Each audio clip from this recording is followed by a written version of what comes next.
Hi, everybody. Unfortunately, I'm not able to attend the whole conference just because I've been out for about 2 weeks due to surgery, and I can't afford to miss too much more school. But um, it's nice being here with everyone today, kind of seeing a face to the people on the discussion board, which is nice. But my presentation is about using authentic materials in the world language classroom. My name's Edward. I'm a Spanish teacher and department chair at Patrick Henry High School in San Diego, California. And oops, didn't want that. So the objectives for the session, basically, number one, we want to think about what is an authentic material. So we want to kind of look at some of the definitions that have been given and form our own definition. We also want to identify some examples of some authentic materials. And then finally, I'm going to show how I use one of my favorite authentic materials in the classroom, which is an infographic, and when you could use it. So different points in the unit. And so for slide 3, so for some reason it's not going to that, but maybe in the chat we can. Oh, I think Luca pasted into the chat there. If you guys could go to the link that Luca pasted in there, which is www.menti.com, and there's a backslash there. I don't know if you can see it, but it's when you think of, surely that you've heard of this term authentic materials, authentic resources. When you think of that term as it applies to world language teaching, if you could just at that link write in 2 to 3 words, what comes to mind when you hear the word authentic materials, authentic resource, as it pertains to teaching, as it pertains to world language teaching?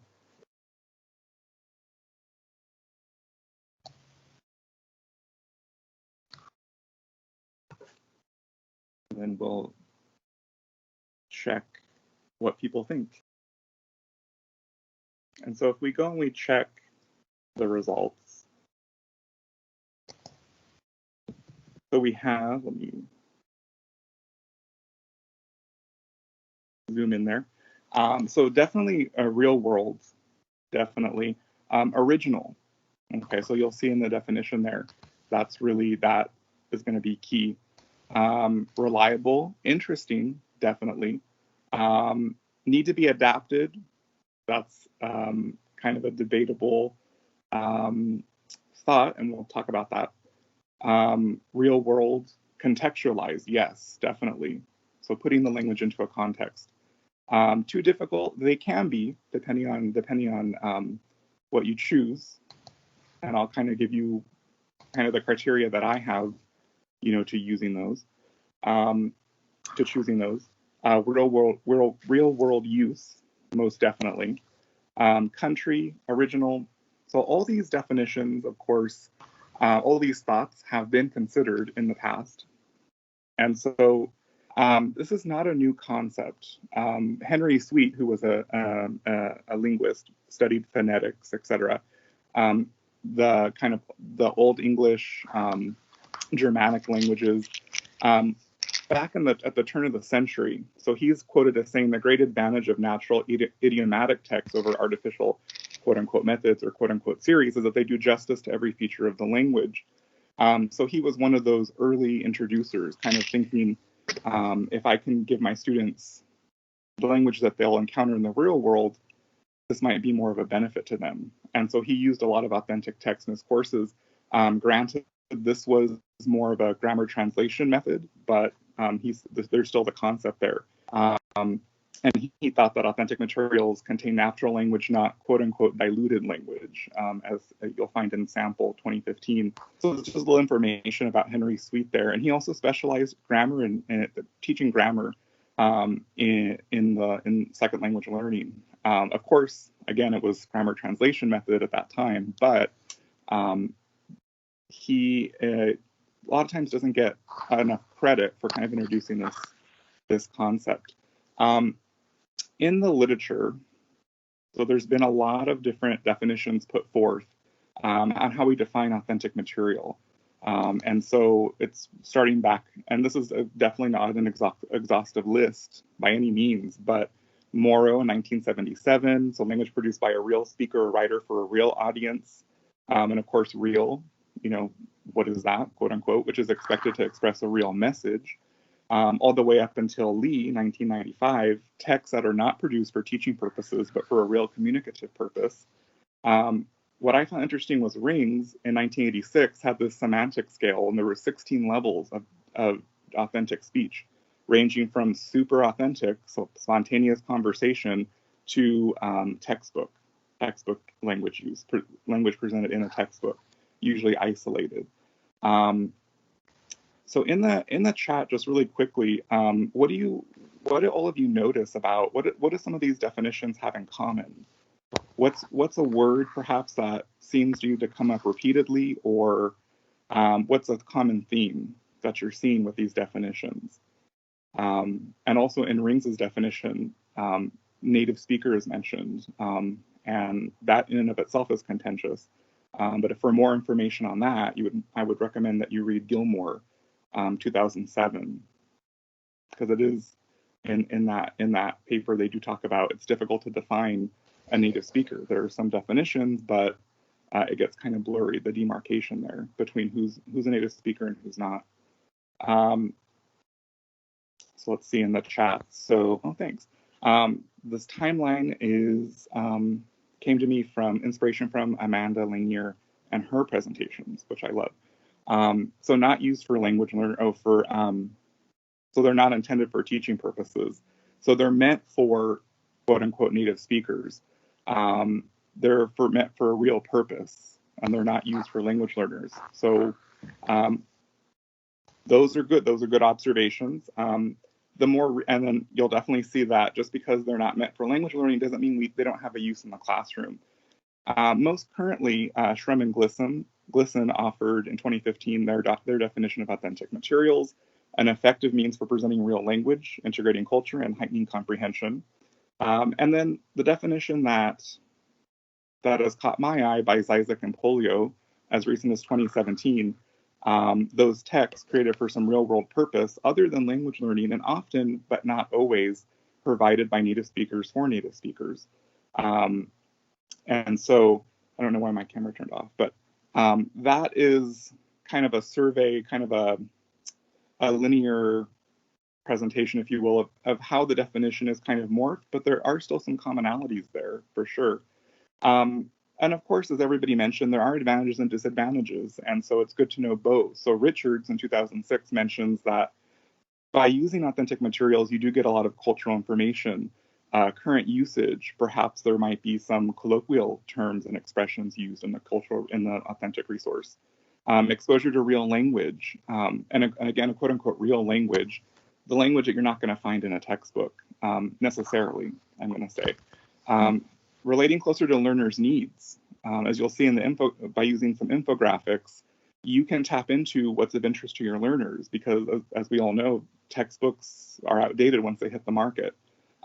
More creative approach to language teaching, motivational aspect. If your learners are thinking, I can handle this, I can handle anything. And then but it's also important to consider the drawbacks. So Horowitz, who has published really extensive research on language anxiety, and also Bacon and Finneman. So it can be difficult, as someone mentioned, and in the Mentimeter, they could be difficult for learners because they create this anxiety because learners have quote unquote an immature command of the second language relative to their first. Increase of effective filter. So if a lot of our students struggle to begin with because they're acquiring the language and they get this authentic text, they might be like, I can't do this. This is too much. And a lot of low frequency vocab. And that's one of the biggest drawbacks that I've heard, on Twitter, but also in different workshops, presentations. It does have a lot of low frequency vocabulary in these resources. However, what sells me on authentic resources, and hopefully how I can convince you to perhaps integrate them more, this quote by Swaffar in 1981, she was a German professor at University of Texas at Austin. And her quote really spoke to me. The sooner the students are exposed to authentic language, the more rapidly they will learn that comprehension is not a function of understanding every word, but rather developing strategies essential in both oral and written communication.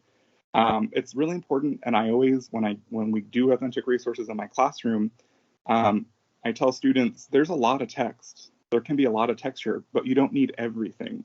And it's important that because students going on to AP, students going into the target culture after they've had your class perhaps years after, traveling to Spain, traveling to China, traveling to Japan, etc. They're going to encounter a lot of low frequency vocab. They're going to encounter language in the context. It's going to be super authentic. Are they going to understand everything? Probably not. But it's important that students don't get stuck up on that and that we show them, we expose them to authentic language. Some examples, so we have infographics, which I'll touch on in a minute, music, so the songs, but it should go beyond the close exercise, not just filling in the blank, but looking at the lyrics, etc.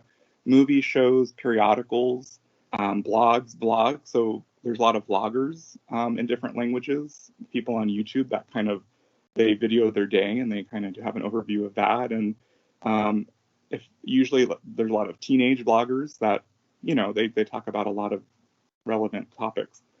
News clips, podcasts, memes. If you can find, some of the memes are inappropriate, but that's up to you to filter that for your classroom. And then the other one was literature. So of course, the literature from the target culture. However, I personally probably would not start with that. I would start more with something a little bit more visual, such as an infographic. So how can you find and use these? My favorite go-to is Pinterest. So if you search for what you're looking for, followed by infographic, you'll see a lot of different options for you. Google searches in the target language. So actually search for it in Google Mexico or Google Spain, Google.es, Google.de, I believe, for German, YouTube. So videos, and the comments, that you have to be careful because sometimes the comments are a little inappropriate, but Twitter is also really, it really facilitates getting and grabbing a bunch of tweets. Of course, peruse for appropriateness. If you're taking more of a corpus approach, you can kind of show students the trends in that. That's a shout out to Bruna and her corpus class. And then Leslie Grahn, who, if you're part of Actful, you'll know that Leslie Grahn is a big name, and rightly so, because she has this fantastic website, and the link's there for you. She's compiled massive amounts of authentic materials and resources for teachers to kind of go through. She has a lot of her workshops, a lot of her presentations up. This is just one example. I like to bring some of her work back to my department during department meetings and kind of show them because it is very user friendly. The little saying at the bottom there, adapt the task, not the text, I'll get into.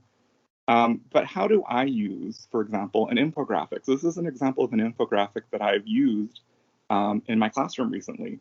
We're doing a unit. I teach Spanish 4. We're doing a unit on social media.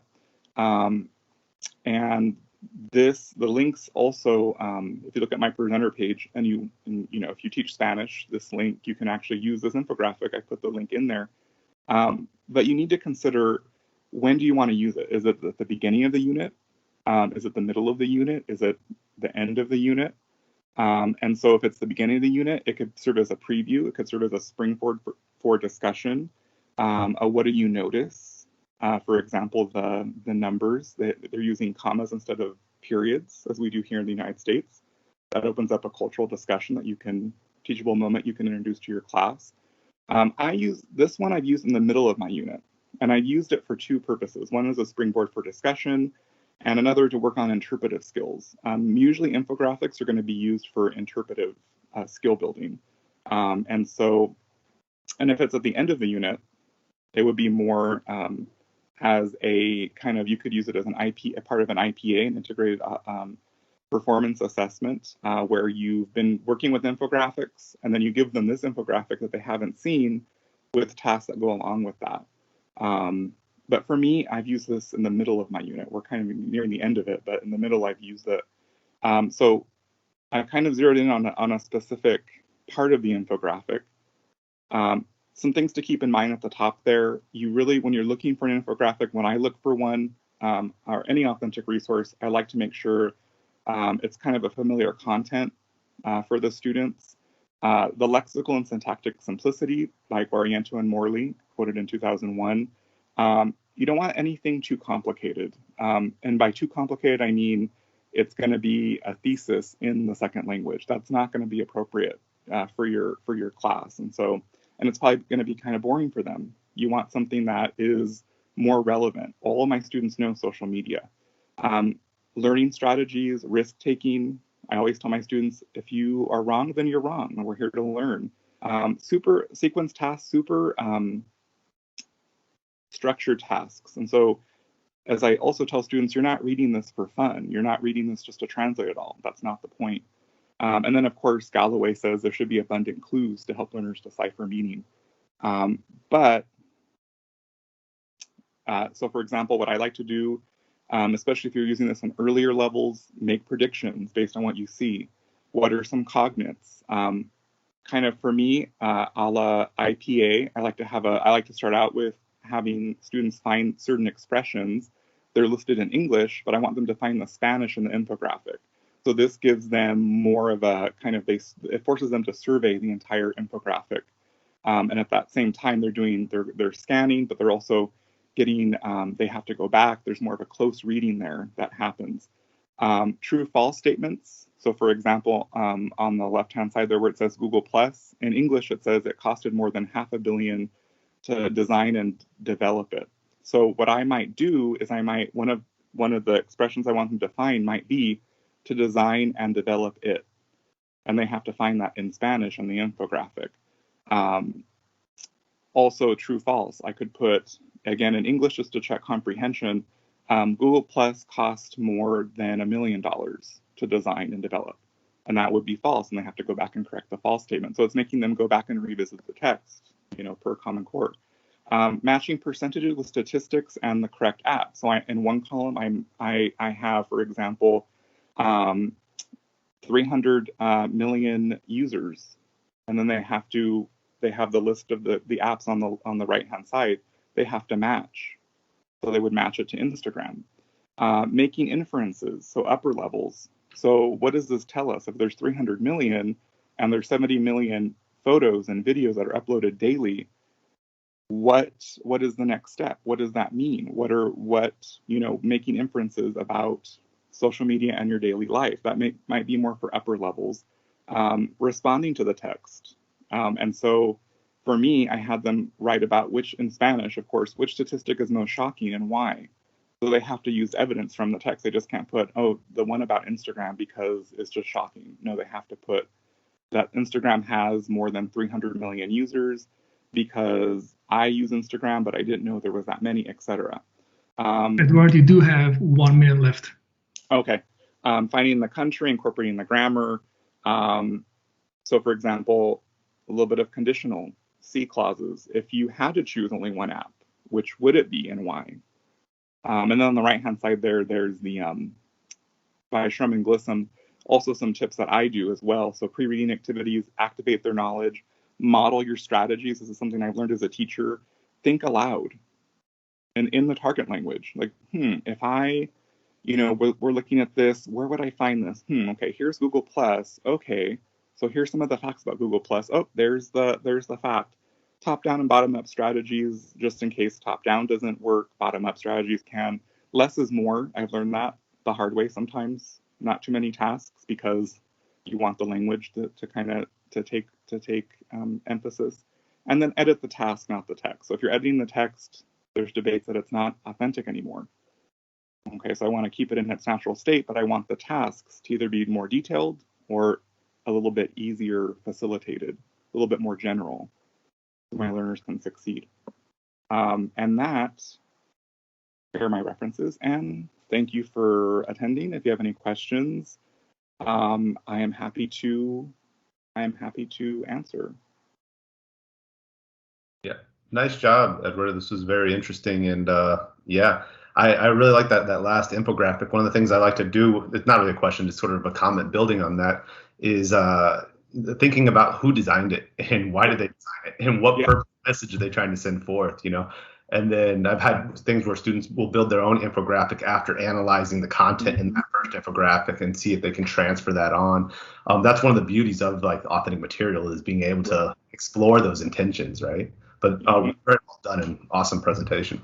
Thank you. I'm going to have to steal your idea of having them transfer it to their own infographic. Yeah, I wasn't anti like authentic resources, but I've talked about this with Michaela. I've had a journey in the classroom. I used to be like super only TPRS, only CI. And of course that's morphed. And with that comes the use of more authentic materials. But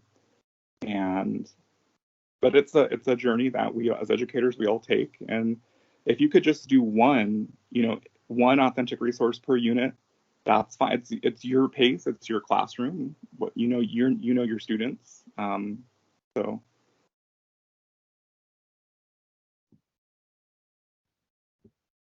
Yeah, I agree. Infographics are wonderful for especially lower level students, like the novice learners. And so with sixth graders, just using an ad of school supplies when we're like looking at different things and how much does it cost, and they can compare what are they required to bring in this we use the Mexican one, like in Mexico, what are the students being asked to bring to school?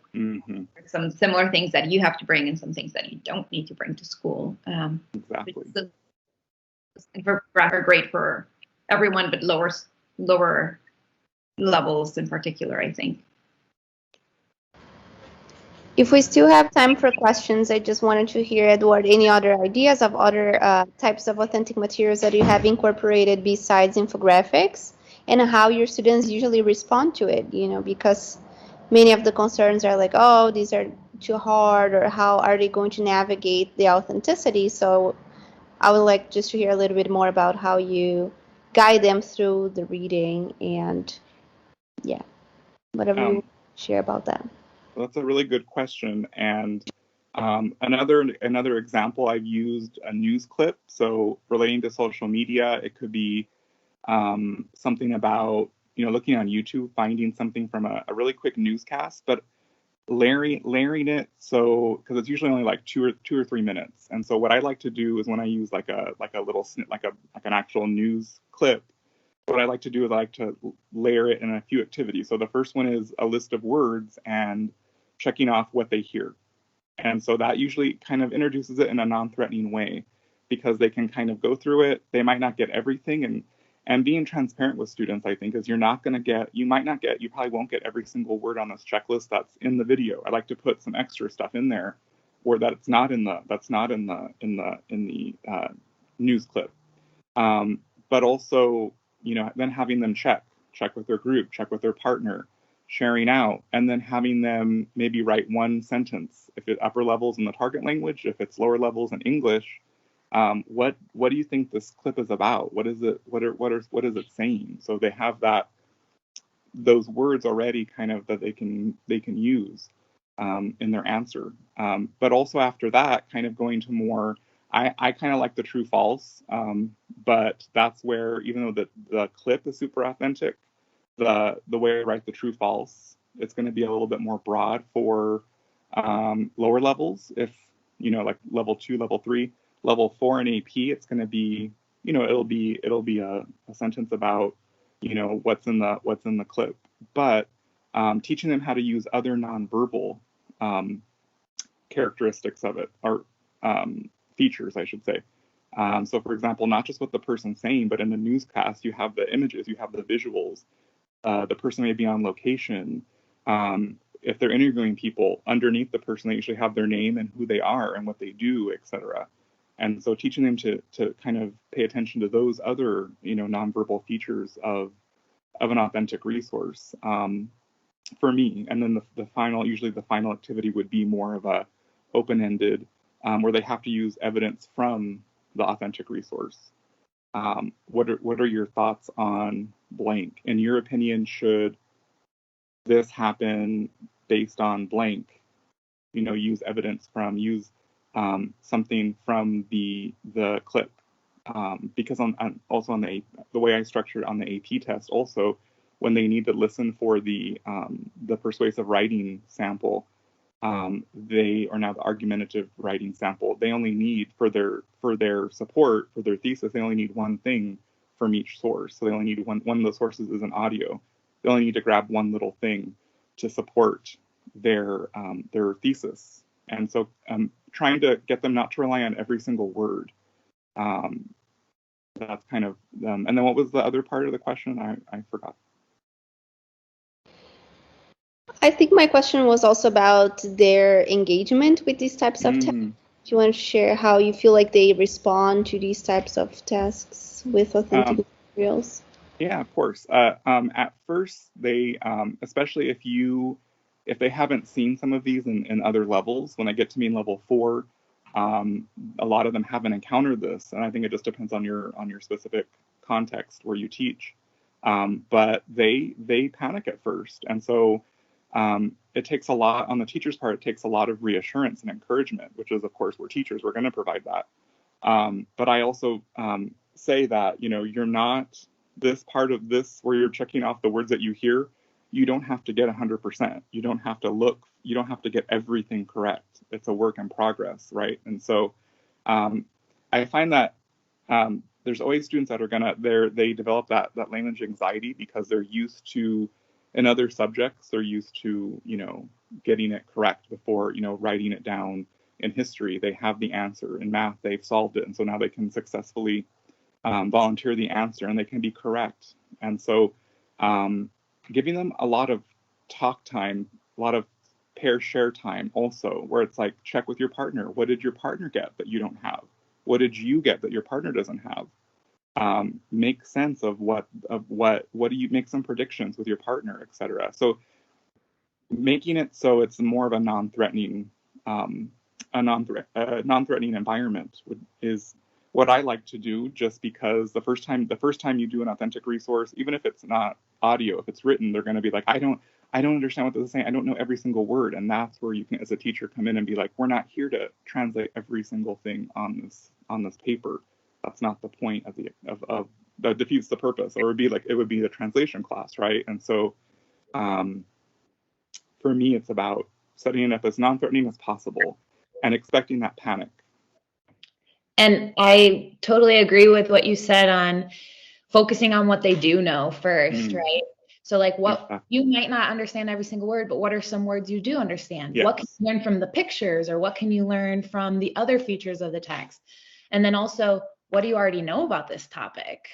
Activate that background knowledge too. And then they start building more confidence to like do another listen or another read and focus more on details after that. So right. And it's important, they're going to have to access the authentic resource many, many times, because one time you've planned it, you want to get as much bang for your buck, as the saying goes. You don't want to use it for 5 minutes and then, okay, next activity.